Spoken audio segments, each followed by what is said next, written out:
Betsy Bush, as she said. And it's 2 years now that we have been working on projects centered on flowers. So we've done all sorts of classes, done some mentoring, all these different things. And there are 3 topics that just kept coming up over and over again that people had concerns with. So that's why today is today, that we hit those 3 topics.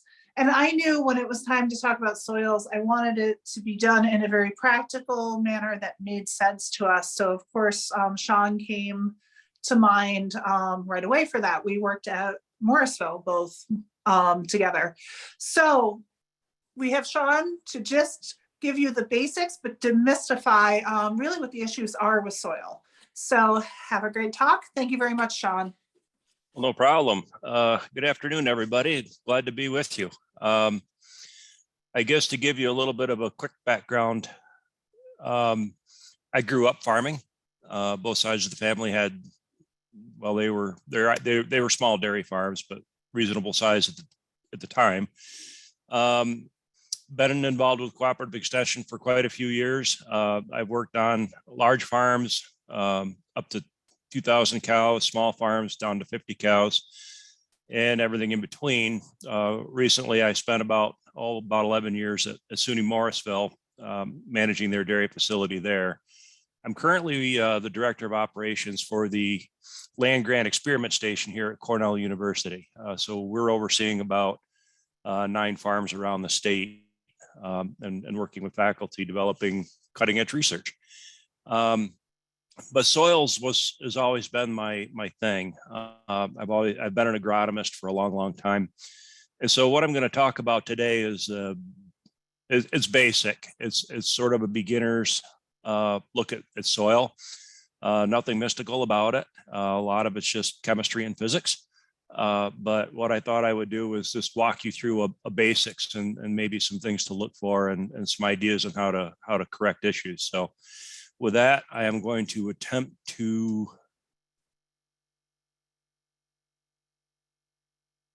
share my screen.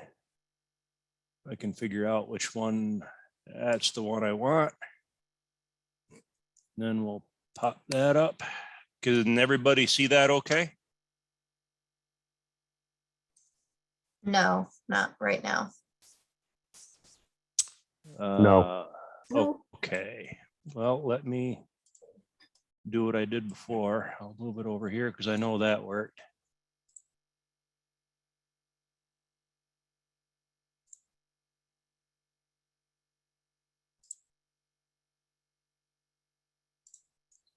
All Can right. you see that okay? You're on. Yep. All right. Okay. So if you see me looking sideways, it's me looking at my presentation. Sorry, my monitors and camera aren't integrated as nicely as I'd like. So we'll get started with this. So get through some of these graphical things there. So again, this is going to be a basic look at soils and how we fix certain problems with them. So I will start with defining soil, right? So what is it? Well, it's a natural body that the result of physical, chemical, biological forces acting on parent rock or loose sediment. So when we look at a soil, and this is sort of a typical makeup here, you've got roughly 25% of it's going to be air. Roughly 25% is going to have some water in it. 45% is going to be the actual mineral content, and that could be sand, silt, or clay, or usually it's a mix of all 3 to some degree or another. And then roughly 5% is organic matter. And that could be comprised of living things, dead and decomposing things. And that's roughly what makes a soil up. And depending on the soil, those percentages are going to change a little bit. Depending on the conditions, those numbers will change a little bit. But roughly speaking, that's what a soil is. And so the soil provides us with some base functionality. So the soil acts as a habitat for more than half the life of the plant in the planet. One of the things that I've always brought up at agricultural meetings, especially with dairy farmers. Dairy farmers are very, very good working with cows. And what I've always tried to impress upon them is that if they treated their soils in their fields like they do their cows, they would have probably better crops, more consistent production, ultimately become a little bit more profitable. And that's how I like people to look at the soil. It's a living biosystem. It's something that we can manage, and it's something that we want to maintain the health in, just like you would a cow or a goat or any other animal that you're raising. It has the ability to store nutrients. It holds water, and that's something that's going to be quite important going down the road. And not only do we want to be able to hold water, we want water to be able to move through that soil as well. And if you want to look at it, it provides physical support for anything from plants to us walking on it to skyscrapers. So it acts as a medium in which we would use to build things. So that's the basic functionality of the soil and what it does for us. And I threw this up. Soils are formed in a myriad of different ways. In our particular case here in the Northeast and even the Midwest, upper Midwest, glaciation played a huge role in the types of soils that we have to work with today. In other areas, volcano residue is another way that it developed. In other regions, silt deposits from river outlets are another way. So rock would erode upstream and be deposited in alluvial plains downstream.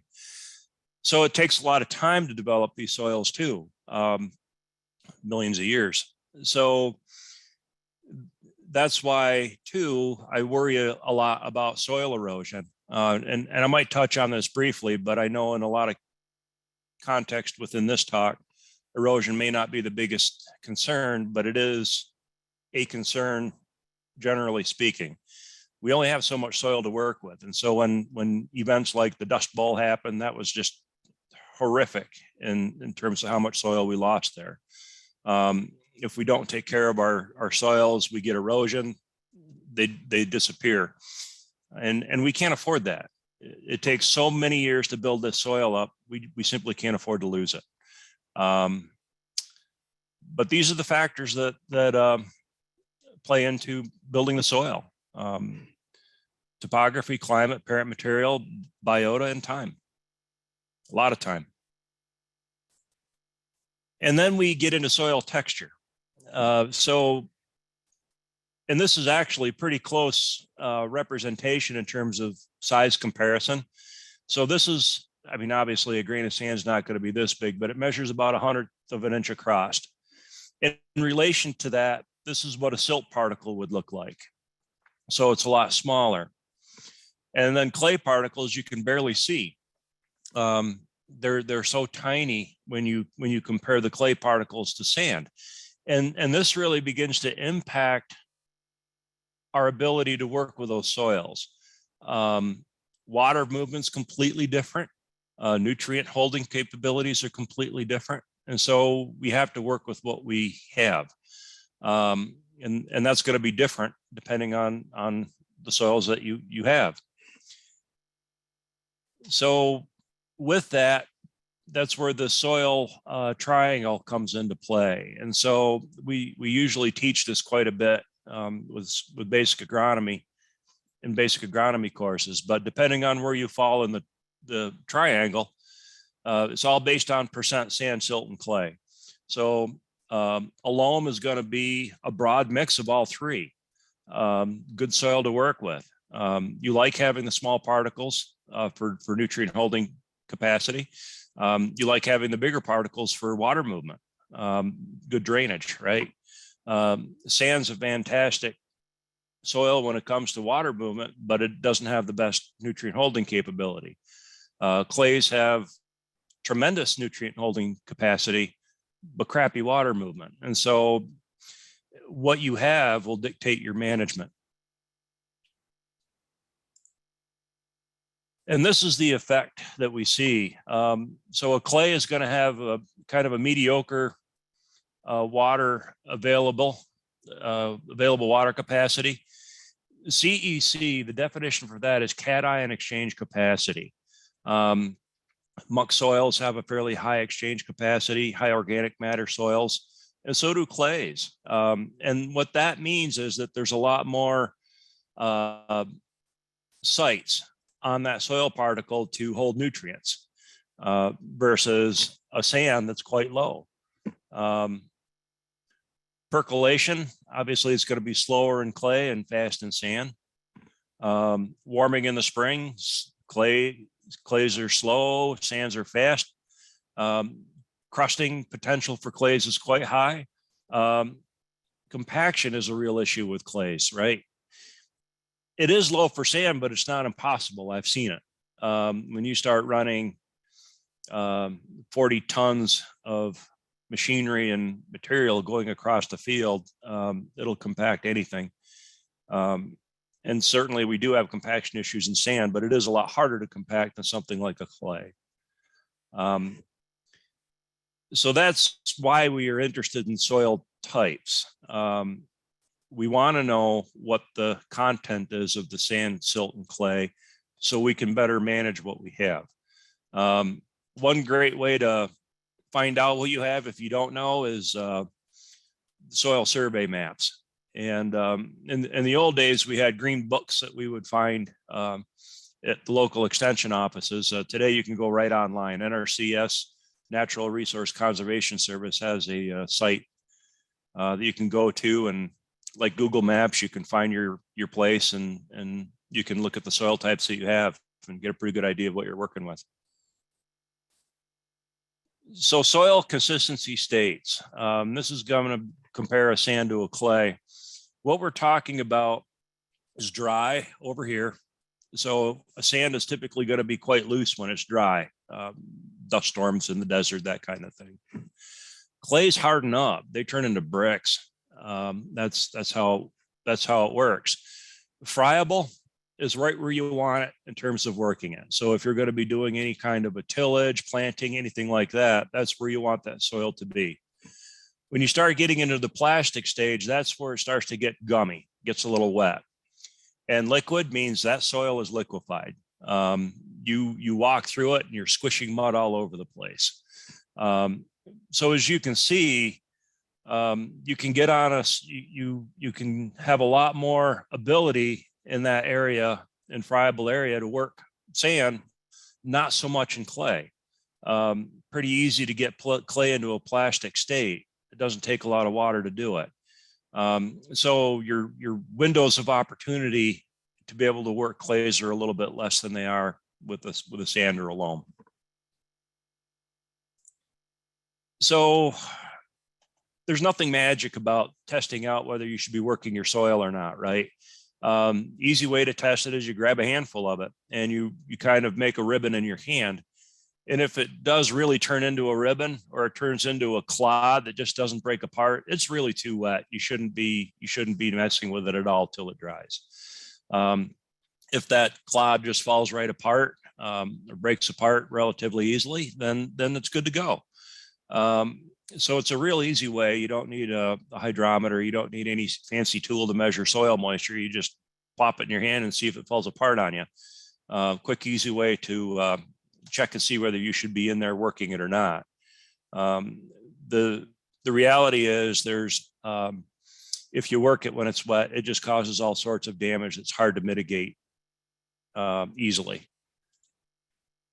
So when we look at soil structure and porosity, again, this is looking at soil within, say, 1/10 of an inch. You've got a non-compacted soil. You're going to have this nice mix of water and air in there. When you compact it, though, you lose all that water holding ability. There's just nothing there. It's just packed in mineral. And that becomes very problematic. You have to have water in there to be able to grow things, and you need to have air spaces for roots to grow down into. When it's packed down like that, nothing grows. And so water moves quite easily through a soil with high porosity, and on a compacted soil, it runs off. And when we start looking at, and you can look at climate change, whether you believe it's man-made or natural, the climate's changing. It doesn't matter what the cause is. Ultimately, we need to deal with it. Rainstorms are coming in. They're a little further between. They're coming in heavy batches. I can tell you that this past year, at our Aurora research farm, it was the wettest year in 40 years. We have a weather station up there that's been going for much longer than that. And in all the years of collecting data, it's been the wettest year in 40 years up there. And so water movement, the ability to move water, is becoming more and more of an issue. And then when it gets dry, obviously we need to retain it. And a compacted soil won't do that. You've lost the water by having it run off, which creates other problems too. One of the reasons that we're seeing higher flooding incidences isn't totally because we're getting these big rains. Certainly it's a contributory factor. But when you look at a map, a Google map, and you look at the amount of space over a given area that is roofed or paved, it's amazing how much of it is. And so all that water that's coming a lot harder now is hitting those hard surfaces and running off. And so then we get flooding like that. Not a good thing. So in our fields and in our gardens, we really want to see what we can do about holding water there, having it perk down into the water table instead of it running off into a road ditch somewhere, carrying sediment with it and contributing to flooding problems. One of the ways that I think this is probably one of the more important aspects of soils is organic matter. It's one of the ways we can actually manage some of these hard soils like clays, and sands for that matter, is looking at the organic matter numbers and seeing what we can do about building those up. Generally speaking, the more organic matter, the better. And so when we look at organic matter, you've got what we call the living. And so those are actual living plant roots. They're bacteria, fungi, algae, earthworms. And I guess if you really want to take it to an extreme, you could probably throw woodchucks in on the list. So you've got a lot of living creatures using that soil as a home. Then you've got decomposing matter. So that could be the residues from last year's crop. It could be the cover crop that you've worked in. That's then the process of decomposing, right? And so that's going to be a portion of it. And then you've got what we call the very dead, and that's basically humus. So it's humified organic matter, and the more of that we have, the better. It helps us hold nutrients, it helps water move, and it helps retain water in those dry times when we really need it. So when you look at the effects of humus on soils, the higher the organic matter content, the higher the humus levels. Typically, the soils are going to be more dark. They're going to be much more stable. Water holding capacity is increased. You've really put a lock on erodibility. The more organic matter there is, the water's not going to be able to run off as easily and take soil with it. You've increased the cation exchange capacity.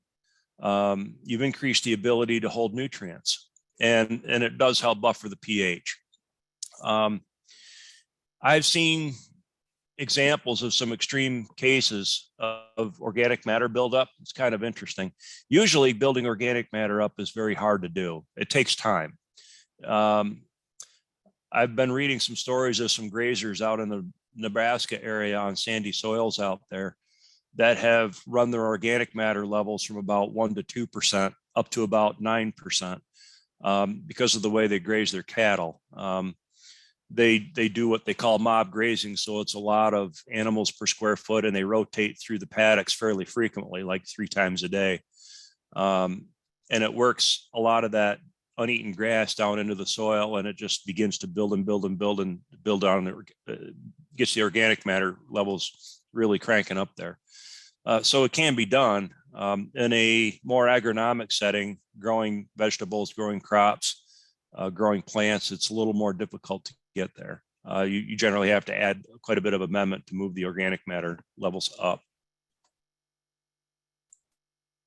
So organic matter is really the key to good soil health. It's a fuel for beneficial organisms in the soil. Earthworms convert it. Bacteria eat it. And that all goes to increasing good aggregate stability. And so that means when you pick a handful of soil up, it's going to kind of crumble apart a little bit. If you put it in a beaker full of water, it's not going to dissolve into a slurry. It's going to hold together. That's what you want. It's not compacted. It's just holding itself together really well. I mentioned the cation exchange capacity benefits that we get from organic matter. And it really does help reduce compaction. In the fields, when I was working at Morrisville, we would run heavy equipment on fields. And yes, we did have to deal with some compaction without a question, but the fields that we had cover crops on continually weren't as bad as some of the others. And so you could really begin to see the difference when you started to develop some of those practices. So now we get into tillage, and in crop farming, the move is toward no-till. It's a lot harder to do that with vegetables. It's a lot harder to do that with gardens. We're trying to still figure out a lot of these processes yet. And I know there's been a lot of innovation on a number of farms, but it's a difficult challenge, right? When we look at tillage, there are purposes to it. We till to relieve compaction. It's one way to take care of weeds. I know in my own garden, I would run the rototiller to basically knock the weeds down. When I had something growing in my garden, I would hoe, right? And so I was always keeping a bare soil surface, but that's how I would take care of the weeds. You may have some cover crop or amendments like compost that you need to work in, and you need to prepare a seed bed that works.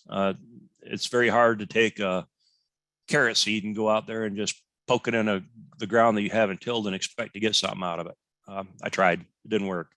I had to till, I had to smooth it, and prepare a seed bed for it to actually grow. And that's the case with many of our crops. But there's a dark side to tillage too. And everybody should be aware of that. It destroys soil aggregation. It breaks them apart. When you plow up a soil and expose it, it burns up the organic matter that's there. Not all the way, but it begins to reduce it. And I'm going to take the next one, Berry's crop residue. There's a bit of a caveat here. There is a difference between burying it and incorporating it. And I just want to make that fairly clear, I guess. When my uncle used to plow his fields, he would bury the cornstalk residue, and they had a fairly high clay content. And I could find those corn stalks undecomposed 2 years later, buried about 6 inches deep in the soil. By incorporating, that means that you're working the material within the soil profile, so a lot of it's still on the surface. Ideally, 25% is the number we shoot for or more than that in the cropping realm. We want stuff sticking out of the soil because, again, it helps water move through. And we get a much more uniform mix. We don't, and that residue that's mixed within the soil helps hold it there. It's not, when you bury it, you just leave bare soil on the top. That's when you start running into erosion problems and compaction problems. This moldboard plow here will produce its own compaction layer wherever those moldboards are running. It creates a plow pan, and roots have a hard time penetrating that. So it does leave the soils unprotected, potentially.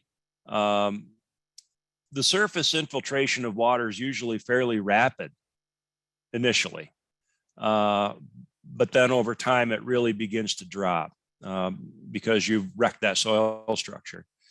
And on soils with higher clay contents, that's when we begin to see surface sealing and crusting. That's going to promote erosion. and plants can't break through that crust in many cases. I remember many years ago when farmers were doing all this tillage, and then they would plant soybeans. The soil would crust over, and then the beans wouldn't be able to get through the surface because it was crusted. They'd have to go out with rotary hose to break the crust up just so the beans could pop through. Not a great mix there. So what we want to look at is tilling to help nature. So tillage destroys soil structure. If it buries residue, it's harmful to biological activity in addition to erosion. But tillage can open up the soils for root growth. If we have a compaction issue going on, we need to alleviate it somehow, right? Tillage can increase aeration and infiltration, at least temporarily. Tilled soils are more compactable and susceptible to greater rutting. So we want to look at tillage as part of a system if we're going to do it. And we have to figure out how, in our particular system, to mitigate the negative side effects to it if we're gonna do that. And that kind of brings me to this slide, which describes more of a systems approach. One of the things that we've learned over time is that changing systems can sometimes change what you're dealing with. And I'll give you a great example. When we moved to no-till, our weed complex that we had to deal with changed a lot. All of a sudden, we were beginning to deal a lot more with tougher perennial weeds, such as dandelions and others. It changed what we were messing with. And so we didn't necessarily consider that when we adopted that system. We had to change what we were doing. So we really need to look at this as a whole system. So, we're going to take water balance, erosion control, disease management, weed control, nutrient management. We need to look at that in a big picture. What are we doing? What are the side effects of what we're doing? Is there something we could tweak a little bit so we don't have those bad side effects? We need to look at this as a system. Again, it goes back to my analogy with a cow. We take really good care of our animals because we look at them as a system. We need to do the same thing with the soil. So what I wanted to do was just look at some soil evaluation basics. And I kind of broke that down into two rough categories, physical and chemical. Again, with soils, there's nothing magic here. It's physics or chemistry, one of the two. You want to know what kind of soil type you're dealing with. You want to know what the clay content is in the profile. You need to understand what the nutrient holding capabilities are within that soil. You want to know if there's some compaction present. And here's a great tool right here, penetrometer. If you exceed 300 PSI, you've got a problem. And the honest truth is you don't really need a penetrometer. I used the soil probe for years, and I could tell you if there was compaction in the soil or not, just by feel. I know guys that have taken a piece of re-rod, ground a point on it and made a handle, and they use that. You can begin to feel those layers once you do it enough. Some extension offices I know have penetrometers that they are willing to lend out, or they come out and do it themselves in some cases. But it gives you an idea of how compacted that soil is, and if you need to do something about it. You can have the best fertilizer program or nutrient program in the world, but if you're dealing with compacted soils, you're gonna come up short. You want to look at organic matter content, and that sort of drifts down into the chemistry end of things a little bit, but you need to know how much organic matter you have in that soil. Are you deficient? Is it good? You need to understand where that's at. On the chemical side, and this comes back to a basic premise, soil test, right? Do a basic soil test, not just pH. There's a number of labs out there that can run the samples. I know that Dairy One down here in Ithaca runs a ton of them. Cooperative Extension has soil test kits. And so there's a number of ways you can get a sample pulled and get it sent in. You really need to know what you're dealing with. You don't want to be throwing down a bunch of nutrients when you don't have to, or vice versa. You may not be putting enough nutrients down to grow the crop you want. So soil test, and within that soil test, you're going to get a pretty good idea of what the pH is. Is it acidic? Is it not? You're going to get a good look at the nutrient content. You're going to look at your extractable phosphorus and potassium.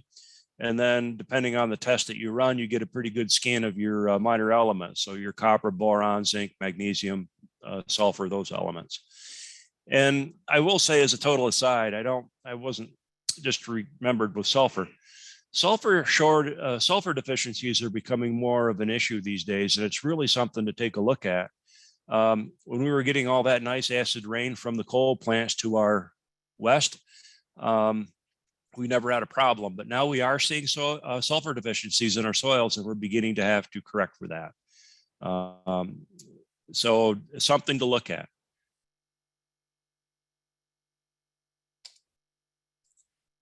So I'm going to tackle pH first, because this is the number one correction that you can make. Lime is cheap, figuratively, comparably. There's other ways to get the pH up too. But without your pH right, your nutrient program won't work. Low pHs also contribute to some degree of compaction as well. And it comes back to the size of the actual particles. So when you look at a calcium particle compared to a hydrogen, the calcium particle is significantly bigger. And so when they start attaching themselves onto the soil particle, it automatically creates that bump space a little bit. And so it does increase soil aeration just a hair bit. But more importantly, pH is what affects your nutrient program. And so plants can't get nutrients, and plants that are requiring more of a neutral soil don't do well in acidic soils. And that's one of the major problems here in New York is we have more acid soils than not. Fairly easy situation to correct. You can get conventional lime. I know it's getting a little bit harder to find these days. Quarries don't like dealing with it, but it's out there. Dolomitic lime, especially with sulfur deficiencies, more and more people are looking at that. That might be a little bit more common in some areas of the state. Dolomitic lime is a little higher in magnesium and has some sulfur in it. And so that's why it's being looked at a little bit more. You could get pelleted lime. A lot of home garden places, fertilizer dealers will carry that. Wood ash will increase your pH. I know I have a wood stove at home, and that's what I started to use, figuring I had a pH problem. And then I actually took a soil test of it and realized, oh gosh, I don't. I actually have the opposite. My soils at home now are more like 7.7 pH. And so I have other issues. I have trouble growing potatoes. So, but mostly that's not the case. There are some cement byproducts out there you can use, like gypsum. The one type of product that I would avoid that is sold as a liming material, I would avoid a lot of, I shouldn't say a lot, some cities have developed, they call it lime. What they're doing is they're taking some of the biosolids that they get from the waste treatment systems, and they mix it with lime, and then they market it as a liming product. I would avoid those. One, they don't hold the pH for very long. And the other issue is some of those have heavy metals in, and that's not what you want around a food garden, especially, or food vegetable field or anything like that. You don't want to see that kind of buildup. If you do get into that, you really want to look at an analysis of it and see what you're getting into. But I would avoid it, generally speaking, and stick with some known amendments that are there. So pH is the big one. Get the pH right, everything else starts to begin to fall into line from a nutrient perspective. And this kind of shows you what I'm talking about. This graphic here, pH is at the bottom. And so 7 is in the sweet spot, right? So when you start looking at these nutrients, the wider the band and the closer the green, the more available they are. And so when we look at a pH of 7, you can see that most of the nutrients that we would be looking at are readily available for the plant. When you get down into the pH range of 5.5, we start seeing some toxicities potentially from some of these minor elements, but these other ones, they become a lot less available to the plant. They may be there, but they become a lot less available. So we really want to focus on a pH of 7, or depending on your crop, right? That's it, right? Potatoes, you don't want a pH of 7. You really want to get down into that 5 range for potatoes in many cases. So it depends on the crop that you're growing.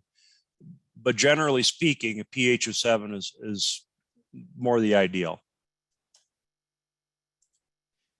So when we look at fertilizers, and I'm sort of running basic concepts here. It doesn't matter whether you're running a conventional operation or an organic one. Nutrients are nutrients, right? Chemistry is chemistry. If you're organic, obviously you're not going to get into commercial fertilizers, and that's fine. You're going to be looking at other options. But just understand that nutrients are nutrients, and you need to account for that. It's just math at that point. When we're looking at nutrient types, generally we concern ourselves with nitrogen, phosphorus, and potassium. Yeah, we do concern ourselves with some of the minor elements, but generally speaking, those are the big three. And so then we have some options to get those nutrients.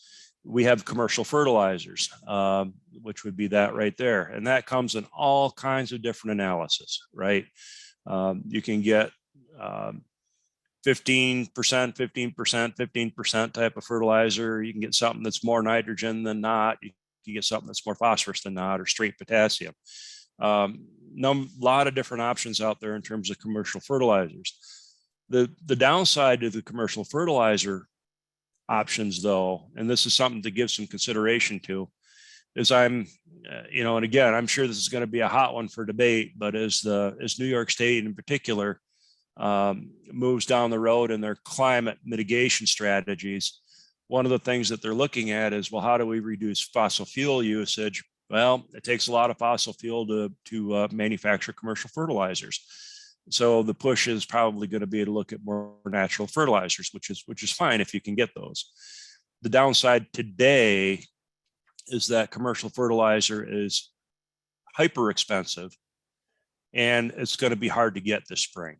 There's going to be a supply issue, and that's because of people not being able to work, but it's also because of fuel prices. The higher the fuel prices, the higher the fertilizer prices are. It's because that's a main ingredient.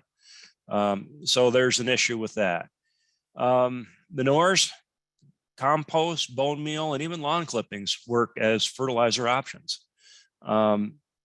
Manures, you really wanted, again, it's all about testing, right? Knowing what you're dealing with. Get a manure sample. Dairy One and Ithaca runs them. Easy to set that up. But you want to know what the nutrient content of the manure is, and especially if you're trying to fine tune your program. Compost, the same thing. You want to sample that if it doesn't already come with an analysis. Bone meal usually has an analysis. Lawn clippings are, a lot of people don't think about that, but they are a nutrient source. And one of the things that I used to do in my garden is I would raise about 30 meat birds, and I put them in a chicken tractor, and I'd rotate them all over my lawn, also, for the next 8 weeks or so. When I would mow the lawn, all those clippings would go into the garden as mulch. That was my nutrient source. Worked pretty well. I didn't have any issues with yields or anything like that. That's what I did. Are you going to get as much nitrogen, phosphorus, and potassium from lawn clippings as you are commercial fertilizer? Maybe not, but it's an option. Organic material,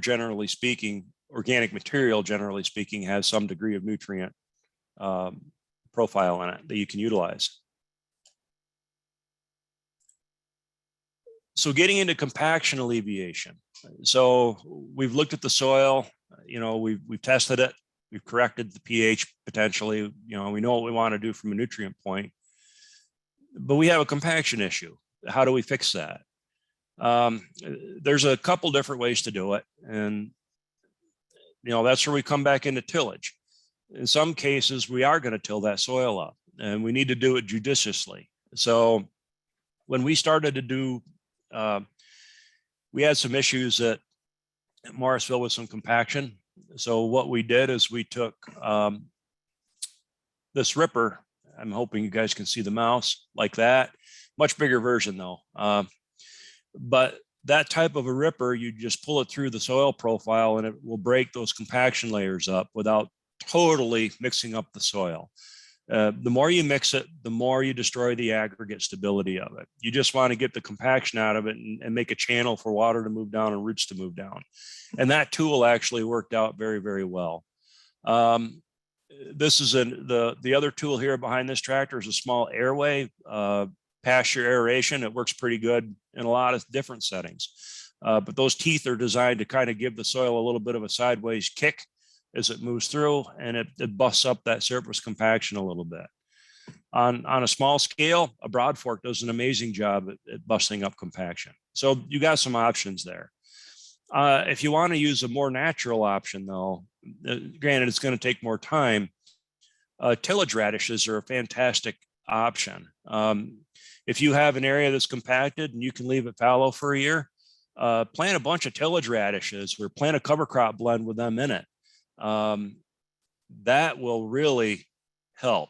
Those tillage radishes will grow big and they grow deep, and they will really bust up compaction. You'll have a nice mellow soil in the springtime.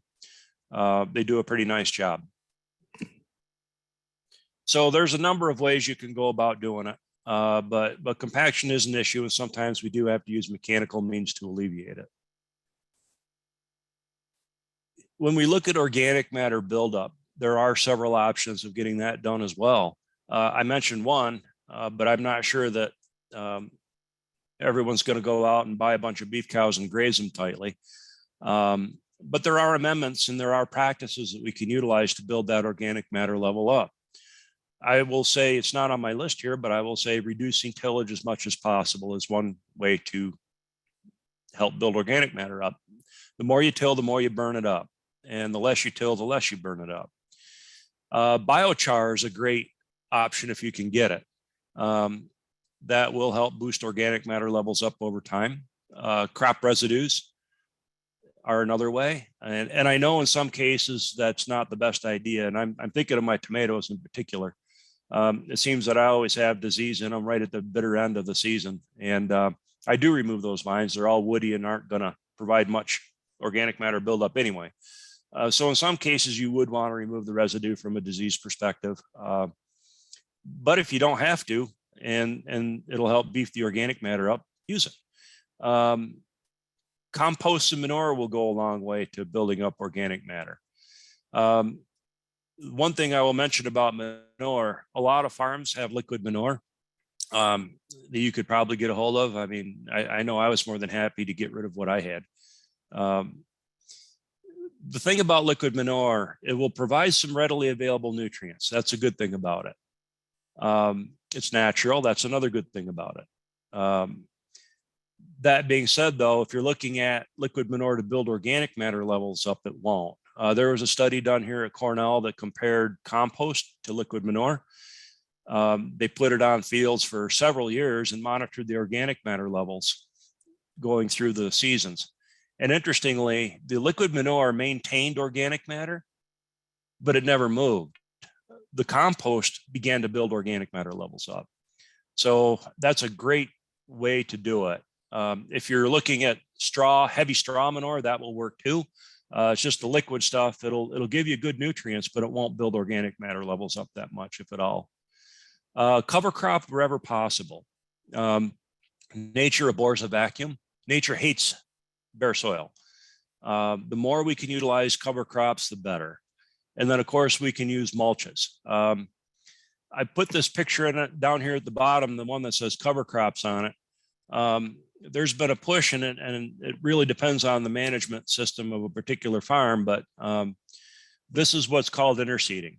And so they have a corn crop growing here, and what they've done is they've been able to plant this cover crop mix in the corn, probably when the corn was not even knee high. So what'll happen is the plants will germinate and just basically sit there because of the shade.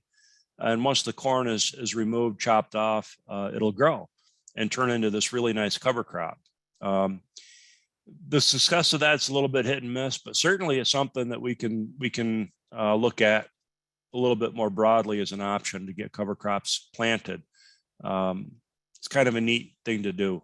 It looks neat, and it does work in some cases. But we look at a number of different ways to make it all come together and happen. So when we manage cover crops, right, you got to do something with it. Again, there's nothing magical about this either. Those of you that are not organic, you can obviously kill them chemically. You can roll them. And that's what this picture, excuse me, here is with a corn planter. We actually did this at Morrisville. We had a roller system incorporated into our planter, and we would use that to roll the cover crop flat and plant. Left just a wide enough row to plant in.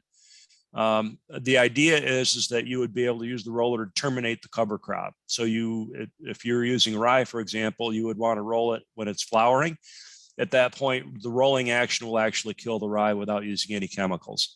And then you have this great bulletproof soil against rainstorms, as it comes. The term that's used a lot out there is you're providing armor for the soil. And then we could look at tillage. You can mow it.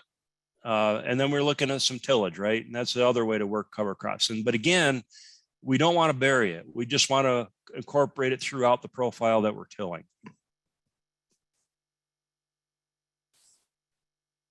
And I guess I'll wind up with this slide here. So healthy soils maintain a diverse community of soil organisms that do help suppress plant diseases, insect and weed pests. They form beneficial symbiotic associations with plant roots. It's interesting because we've seen they die certain microbes, and they've seen them travel through plants into other plants. It's kind of neat.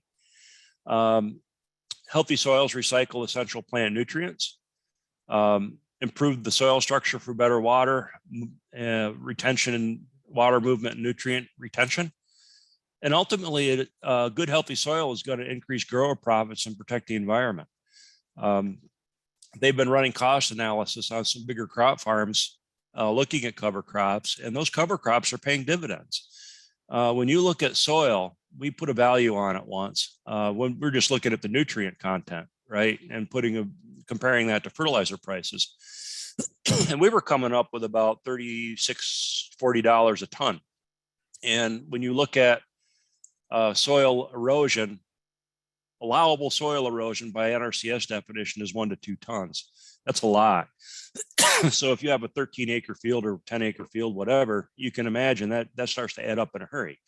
The more we retain the soil, the nutrients, the better. We end up being more profitable at the end of the day. So that is my last slide, and I will end it there and open it up for questions, if any.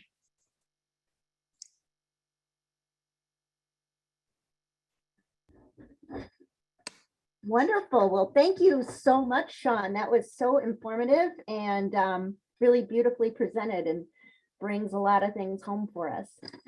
We do have a few questions in the chat box. People would like a copy of your presentation, which we will be working on getting that actually uploaded to our website, as well as a recording of this presentation. So you can go back, and a lot of information in there, really go back and pick it up. Okay, so here's a question about Asian jumping worms. How do you get rid of them? How do they affect the soil? Okay, so repeat that again. Sorry. The Asiatic jumping worms that we're hearing so much about these days, is there a way to get rid of them? And what do they do to the soil? Why are they of such concern right now? Honestly, I have never heard of that.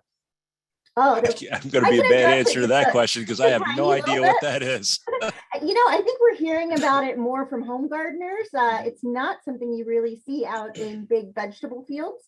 I personally have them in my garden. The problem with them, well, number one, they're called jumping worms because they're very strong and vigorous. When you wake one up, it literally jumps up out of the ground. It looks just like your regular European earthworm, except that it has a white clitellum. on it. That little band is more white. So what they do is they actually, instead of going into the soil and putting their castings into the soil, they leave excrement on the surface. And if you don't have a mulch or anything like that, then you will get erosion and lose those nutrients. And they really do look just like coffee grounds. They're Yeah. very telltale sign. So in my experience as a home gardener and a horticulture educator, I tell people you got to mulch, mulch, mulch. And, you know, I've been noticing them for about 5 years, which is as long I've been working for extension. That's how I learned about it. And my plants are healthy. Where we really worry about them is out on forest floors, things like that, where they're tearing things up and wrecking parkland, things like that. Yeah, but You know, I haven't heard of them in crop settings at all. no, I can't say as I have either. But, you know, I guess I can sort of talk generally about invasive species Okay, great. and our experiences with those. Usually, if you don't get a big jump on it, and even if you do get a big jump on it, they're going to find their way in here one way or the other. What ends up happening is that, generally speaking, we have to learn to live with it. And that's where the research comes in. So if a problem becomes bad enough, usually then grant money becomes available, and then our faculty here can begin to tackle the project, right? And so then they can look at mitigations. A great example of that, actually, and this was not an invasive species at all, but I don't know how many folks there might be familiar with the alfalfa snout beetle. So the alfalfa snout beetle was a weevil type thing that resides in a specific area up in northern New York, and it would eat alfalfa plants in no time flat. And so those farmers up there could not grow alfalfa. And so they could only do grass, and they were missing out on a lot of nutrient food for their cows, right? Over the years, and the Cornell entomologists studied this for years and years and years. And they finally, quite by accident, found a nematode that loves the alfalfa snout beetle in a very voracious way. And so they applied the nematodes through a sprayer, and the alfalfa snout beetles were gone. They were really reduced in population. So now those folks up there can grow alfalfa. So what ends up happening over time is that through research, we typically find ways to deal with it. We might find a natural pest that can help deal with it. And then in the meantime, we're developing practices and strategies to just mitigate it and live with it in a lot of cases. Excellent. Okay. Few more questions here. We covered that one. How well do the cover crops plants recover once corn has been harvested if they have been planted in between corn rows? You hardly notice that they're hurt. They just take right off and go. It'd be like running over a lawn, right? You know, you might set them back for a day or two, and then they're just going to take off and grow. Is when you're harvesting that particular crop, corn, it doesn't work as well when you're combining it, as it just sits there for too long in the shade. That's where you get the real iffy germination rates at the end of the day. But when you're chopping corn, you're chopping it so much earlier in the season. It works fairly well in that situation. So when you're chopping it, you're not chopping the grass at all. Your cutter head's above it. It doesn't grow high enough to impede that. So the corn's harvested, and then all that sunlight comes in and the plants take off in the little bit of fall that they have to work with. But running over them doesn't hurt them at all. Great. Is it better to apply wood ashes to a garden when there's a snow buffer on the ground to avoid burning soil life? Probably. Back when I was doing it, I didn't worry that much about it, but I was probably, I didn't know that could be a detriment either. But yeah, I mean, something like that would absolutely work. More times than not, that's what I would do in the wintertime. Now, that being said, though, and this would go for any fertilizer application on snow, you want to look at your field topography, right? What you don't want to have happen is get a big snow melt or something like that, and then everything's going to run where you don't want it to. That's probably the bigger issue with putting anything on snow. But if you're on a flat area and the snow is going to melt down, then it works fine. Okay, and now there's a little bit of buyer beware here from Rich Tabor. It says a critical point about lime is the ENV value, or effective Correct. neutralizing value, and it varies drastically between vendors, but not much difference in the price. So That's very but- true. So ENV is effective neutralizing value. And what you're after is a high number. So if you can get an ENV of 90 or more, that's really what you want. A lot of limes these days, they might run in the 70s. If that's all you can get, then you need to just account for that. So what that means is that you can put a little less of the higher value stuff on compared to the lower value stuff. You've got to put more on to accommodate for that lower number. But yeah, Rich is right. It's probably going to cost about the same. I will tell you, it costs the same to spread it no matter what. Well, we have, as you know, our soils are very acidic here just naturally, and we have folks wanting to establish whole orchards and are just shocked at the amount of lime tons wise that they'll need to apply to get their pH in order, and they really are resistant to do it. But if you're not going to, then don't spend the money. Yeah, you have to. Yeah, it's a cheap way to fix your nutrient issues. The one thing that I will mention too, when you look at soil tests in lime, if you've got a pH that's, say, and I'm going to use an extreme example, 4.5. We see that. Obviously it needs lime, right? But those soil tests are designed to operate within a certain realm of nutrient measurements, right? And so when you start getting on the extremes of nutrient content, those soil tests become a little less accurate.